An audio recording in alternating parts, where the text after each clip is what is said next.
ఏదైతే ఎస్సీ వర్గీకరణ విషయం ఉందో ఎస్సీ వర్గీకరణ వ్యతిరేక పోరాట సమితి ఆధ్వర్యంలో మరి ఈనాడు మంచిర్యాల పట్టణంలో కార్యక్రమం జరుగుతుంది. ఎస్సీ వర్గీకరణ చేయడం అనేటువంటిది దుర్ఘరమైన చర్య. మరి ఏదైతే కేంద్ర ప్రభుత్వం ఈ యొక్క బిల్లును ఈ యొక్క పార్లమెంట్ సమావేశాల్లో మరి దాన్ని అమలు చేయాలని చూస్తుంది. మరి ఏదైతే ఎస్సీ మాలలు ఆ కులస్తులే లబ్ధి పొందనేటువంటి విషయాన్ని మరి సోదరులు మహేశ్వరులు చాలా అంటున్నారు. ఇది ఏదైతే ఈ యొక్క మాల కులంలో 25 ఉపకులాలు ఉన్నాయి, అందులో 19 కులాలు నష్టపోయినాయి.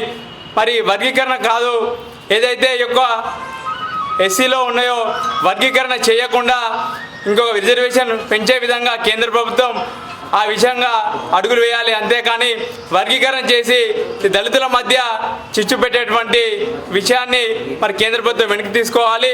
ఏదైతే అఖిల పక్షాన్ని మరి ఢిల్లీకి తీసుకునేటువంటి సందర్భం ఉందో దాన్ని కూడా పునరాలోచించి మరి వెనక్కి తీసుకోవాలని డిమాండ్ చేస్తున్నాము.